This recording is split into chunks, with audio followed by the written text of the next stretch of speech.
नवीन लग्न. त्या दोघांच्या लग्नाला आज 6 दिवस उलटून गेले होते आणि आज 6 दिवसानंतर त्या दोघांची पहिली रात्र होती. लग्नाला आलेले सर्व पाहुणे गेले होते. आता त्याची बहीण तेवढी होती. दुपारी TV बघत असलेल्या त्याला जरा बेचैनीच होत होती. तो विचार करत होता की सर्व किती पटापट झालं. 2 महिन्यापूर्वी मी ओवीला ओळखतसुद्धा नव्हतो आणि आज ती माझी बायको आहे. त्या दोघांना लग्नाआधी जास्त बोलता भेटता नाही आलं, कारण अवघ्या 2 महिन्यातच त्यांच्या घरच्यांनी त्यांची लग्नगाठ बांधली होती. त्याच्या डोळ्यासमोरून सगळं जायला लागलं. त्या दिवशी ती पहिली भेट, त्यांच्या लग्नाच्या विधींमधील छोटे छोटे रोमॅन्टिक क्षण, जेव्हा त्यांची नजरानजर व्हायची. त्याला एकदम तो क्षण आठवला, जेव्हा लग्नाचे विधी संपल्यावर ते दोघे स्टेजवरून खाली उतरत होते. तो पुढे आणि ती मागे.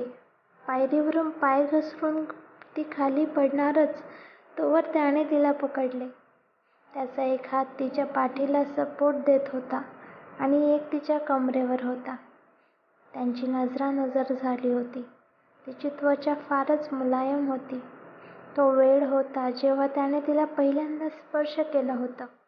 ते आठवत असताना त्याच्या अंगावर एकदम काटाच आला. तो वर ताईच्या आवाजाने भानावर आला. "अरे, कोणत्या विचारात मग्न आहेस एवढा? किती वेळची आवाज देते तुला. चल जेवायला." आणि हसायला लागली. कदाचित तिला समजलं असावं की तो कोणत्या विचारात होता. दुपारचे जेवण आवरून सर्व थोडा वेळ आराम करत होते. ताई ओवीला म्हणाली, "तू पण कर जरा आराम." त्यावर ओवी म्हणाली, "नको, मला नाही येत दुपारची झोप." ताई हसलीच तिला. म्हणाली, "झोप गं, गरज आहे त्याची तुला." तो सुद्धा त्याच्या रूममध्ये जाऊन झोपण्याचा प्रयत्न करत होता, पण काही केल्या त्याला झोप येत नव्हती. पाणी पिण्यासाठी तो किचनमध्ये गेला, तर तिथे ओवी पाणी पिण्यासाठी आलेली होती. ती फ्रीजमधून पाण्याची बॉटल काढत होती. तोवर तो तिच्या मागे जाऊन उभा राहिला. तशी मागे फिरली तोवर तो पुढे सरकला. ती घाबरलीच एकदम. तिची भीती तिच्या चेहऱ्यावर दिसत होती. त्याने हळूच तिच्या हातातली बॉटल घेतली आणि हसत हसत तिथून निघून गेला. त्याला जाताना बघून तिच्या जीवात जीव आला. रात्रीचे जेवण आवरून ओवी आणि सासूबाई किचन आवरत होत्या.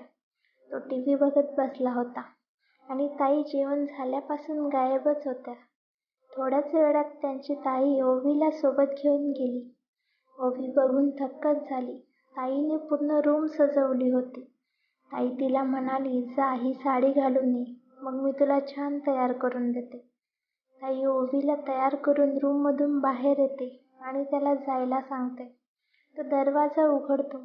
समोर ओवी सुंदर लाल साडीमध्ये बसलेली असते. तिला बघून तो एकदम घायाळच होतो. तो तिच्या जवळ जातो, तिला स्पर्श करतो. तोवर ती रडू लागते. तो घाबरतोच एकदम. तो, "काय झालं? काही चुकलं का माझं?" ती म्हणाली, "मला बोलायचंय तुमच्यासोबत." "अगं बोल की मग." ती, "मी तुम्हाला हे लग्नाआधीही सांगायचा प्रयत्न केला, पण आपल्याला बोलायला तसा वेळच भेटला नाही. मला माहिती तुम्ही खूप चांगले आहात. मला तुम्हाला माझ्या भूतकाळाबद्दल सांगायचे आहे. मी कॉलेजला शिकत असताना माझं एका मुलावर प्रेम होतं. आम्ही लग्नही करणार होतो. जेव्हा तुमचं स्थळ आलं तेव्हा घरच्यांनी मला विचारलं, तर मी त्यांना खरं काय ते सांगितलं. माझ्या घरच्यांनी त्याला भेटायला देखील बोलावलं, पण तो नाही आला. त्याने मला लग्न करण्यास नकार दिला आणि माझ्या घरच्यांनी तुम्हाला होकार दिला."